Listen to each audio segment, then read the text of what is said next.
Première lettre de saint Paul apôtre aux Thessaloniciens, chapitre 2.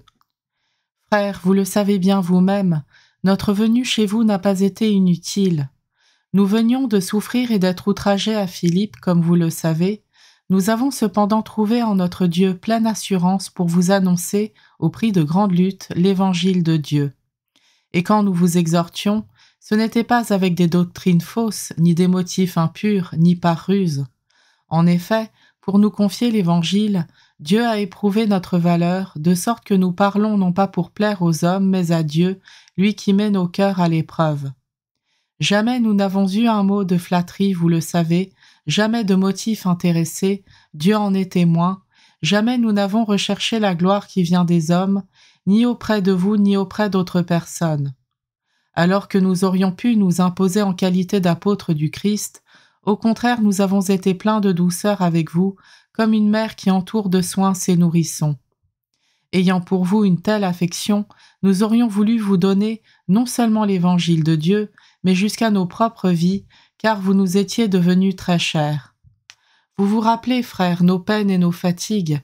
C'est en travaillant nuit et jour pour n'être à la charge d'aucun d'entre vous que nous vous avons annoncé l'évangile de Dieu.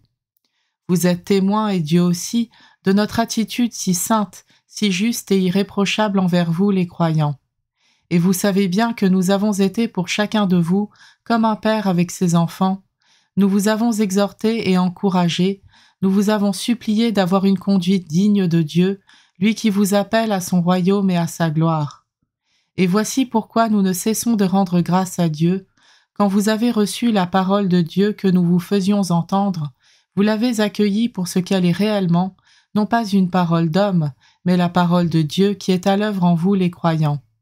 En effet, frères, vous avez imité les églises de Dieu qui vivent en Judée dans le Christ Jésus, parce que vous avez souffert de la part de vos compatriotes, de la même manière qu'elles ont souffert de la part des Juifs. Ceux-ci ont tué le Seigneur Jésus et les prophètes, et nous ont persécutés. Ils déplaisent à Dieu, ils sont les adversaires de tous les hommes, puisqu'ils nous empêchent de proclamer la parole aux païens pour qu'ils soient sauvés. Cela met sans cesse un comble à leurs péchés. Mais à la fin, la colère de Dieu les a rejoints. Quant à nous, frères, séparés de vous pour un temps, de visage mais non de cœur, nous avons tout fait pour revoir votre visage, tellement nous en avions le désir. Nous avons donc voulu aller chez vous.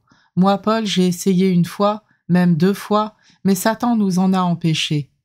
En effet, qui est notre espérance? Qui est notre joie et la couronne dont nous serons fiers devant notre Seigneur Jésus lors de sa venue? N'est-ce pas vous? Oui, c'est vous qui êtes notre gloire et notre joie.